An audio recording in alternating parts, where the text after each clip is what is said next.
John Welch here. Let's talk diastasis recti today.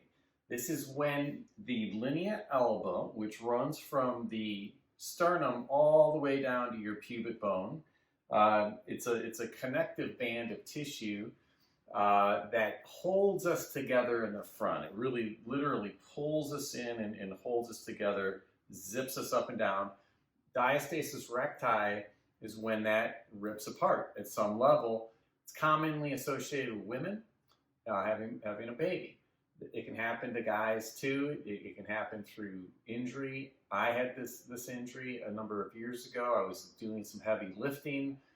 I zigged when I should have zagged, and I saw my right rectus abdominis just lift about 4 inches off my my torso, and it ripped open my linea alba right through the belly button region.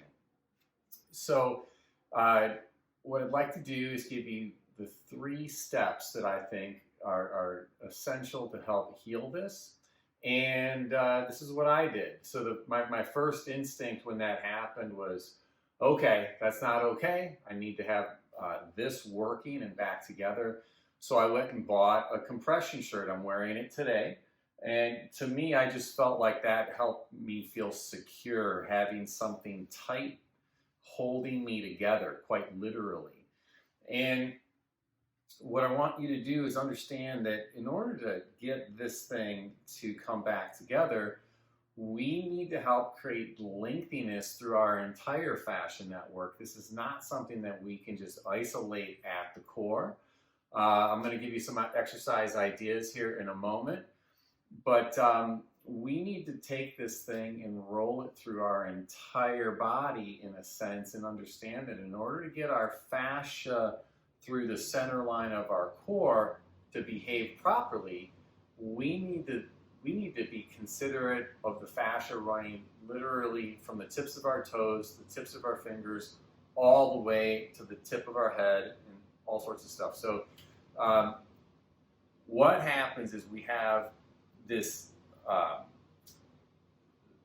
ridge of the linea alba coming together in the middle. When it rips open, what it's doing is it's separating this tension through our torso, opening this up. So it loosens this fascia line that comes around into what's called the thoracolumbar fascia, which is a predominant section. You can see it on the blue guy right here. If you can take a look here.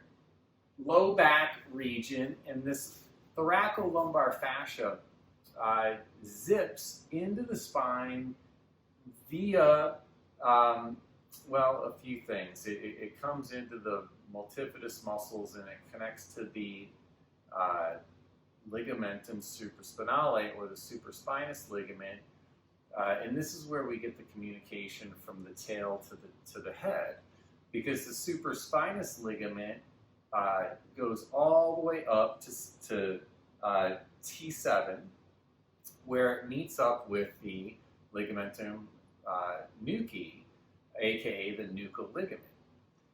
So in essence, as we are looking to strengthen this core functionality and get it to work right again and to heal this linea alba, we want to take into account that we really need to make this an intelligent program all the way through the head up into the head.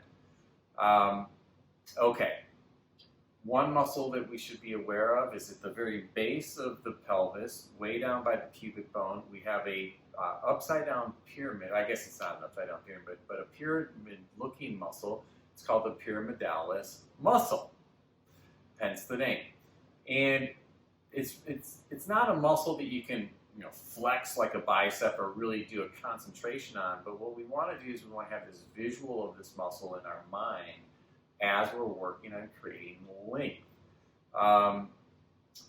Okay, step 1, I think compression makes sense. Other ways we can get into a compressionary response is to even use our fingers and literally hold this together, press this together in the middle while doing things like vacuuming of the core, right? So I'm vacuuming in, getting skinny into my, like vacuuming and sucking in my stomach, pulling this together, working on compressionary aspects of getting your transversus abdominis muscle to draw in your core.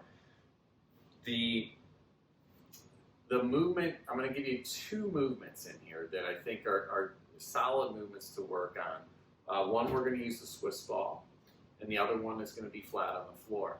These are not the only two movements, but these are movements that I think are going to be movements that you can play into this concept of creating effective length from the sternum to the pubic bone, which is where this linea alba runs.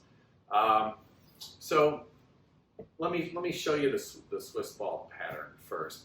Basically what we're going to do is get onto the Swiss ball, support and stabilize with your hands. And what we're looking to do is just, go into the slightest extension, just a slight. I'm not looking for massive back bending extension. I'm just looking to make sure that I feel like I have this length tension from the pubic bone to the sternum in play. And from there, what I can do is I can work on some breathing techniques. Breath is part of everything as far as making it more functional and effective. So we want to make sure that we're, thinking about our breathing. So it's going to be an inhale, allowing for a slight extension through the core, and then as I exhale, I'm going to do the tiniest of flexions. Really, I'm just coming to more of a neutral position. This is not the time to do a bunch of really hardcore, big crunches. We don't want to force our stomach out and get into this massive crunching scene. What we're looking for is to go into a slight extension, inhale, and then the smallest little crunch.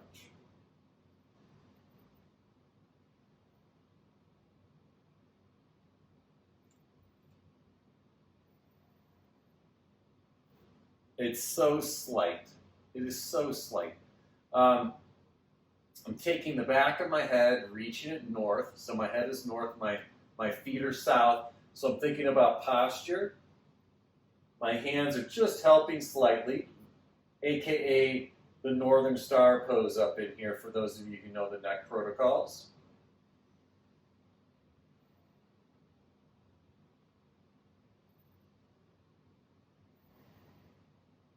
As I'm working on this pattern,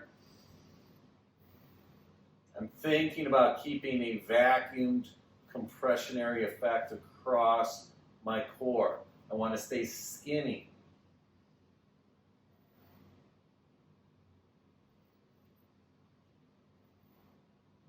Tongue is to the roof of the mouth. Your jaw is closed but not clenched.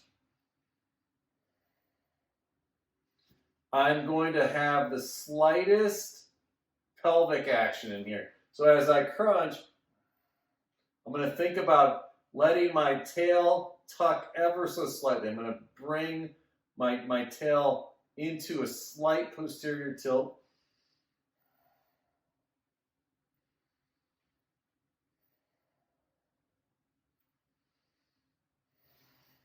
And I'm just going to work on some of these real easy, low-level crunches. Remember, this is not at all supposed to go into a big anterior. This is not a big flexion of the spine. This is working from just the slightest extension of the spine to a neutral spinal position, so we can work on getting that rectus abdominis muscle to become strong at its longest point.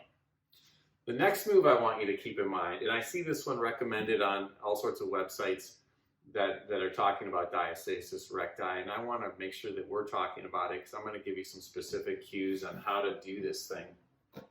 And get this out of the way. So a cross pattern bicycle style crunch. Now, first things first, we want to go into Northern Star. And then at this point, as we go to work on this crunch pattern,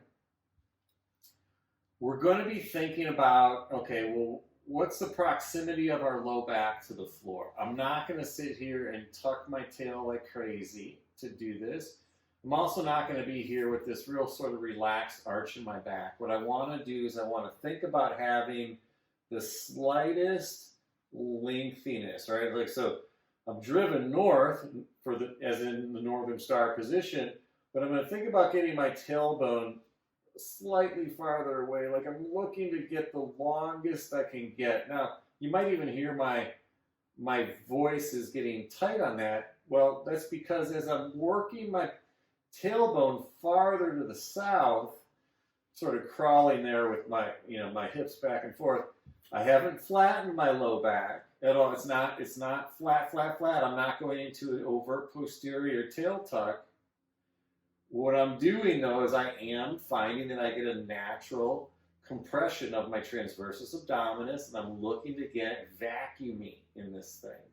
Now, as I go to do this crunch, this bicycle pattern, again, I'm not here to go into a big flexion of my spine. I do want to work the rotation aspect of my spine.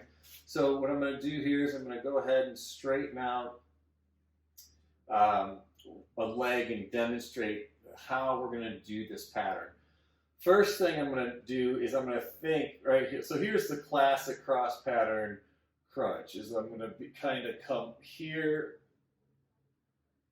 like so, right? So I'm going to do this bicycle pattern, and as I am swapping legs, I'm going to make sure that the leg that's on the floor, the straight leg, I'm going to actually press down with my right leg over here, the straight leg on the floor. I'm going to press down into the floor with this right butt cheek. So I'm getting an overt downward force through this straight leg as I crunch up. And this knee is more reaching towards the ceiling than it is flexing up high, but I am going to flex it, but I'm thinking to stay in this long place with my body. I'm not looking to crunch up tight. I'm looking to stay long. It's more of a torso rotation. Right leg is pressing down, left knee is reaching to the sky. I'm going to come up. Now, you can do this in stages, right? I can put this leg down, bring this leg up, put this leg down, get myself ready, and then left leg presses down. And my upper body is more rolling with this thing, so I don't go into a big flexion.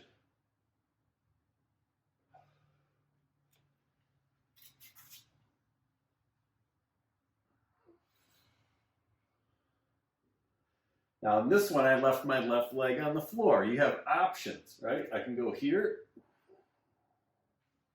I can keep this down. If you want, if you're feeling stronger and stronger and stronger and stronger, you can make this a full boat.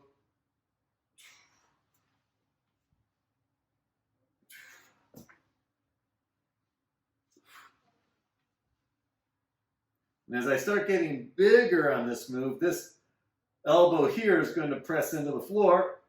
So this elbow is, this tricep pressing into the floor, while that right leg is pressing into the floor. So I have boom, boom,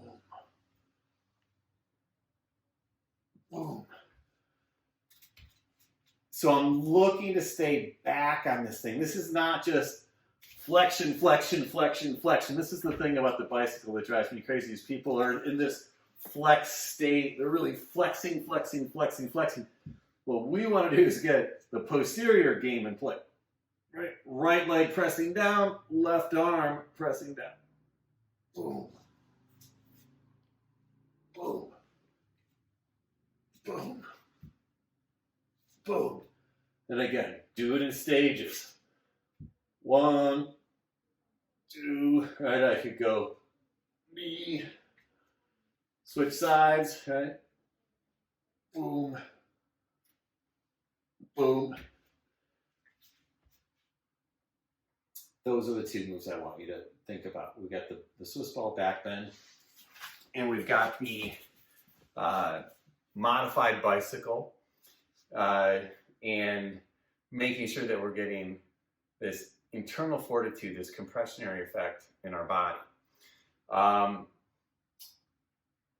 If you haven't gotten into freeborn neck protocol, I highly recommend you start there. Bring that into play. It's going to teach you how to dive deeply into your nuchal ligament at the back of your neck so you can get everything connected all the way down into the stomach, so you have a tremendous response and stabilization throughout your entire body. That's what it's going to take. All right. Peace, love, I'm a dove. If you have questions, please ask. Be sure to like and subscribe, share with your friends. Be amazing.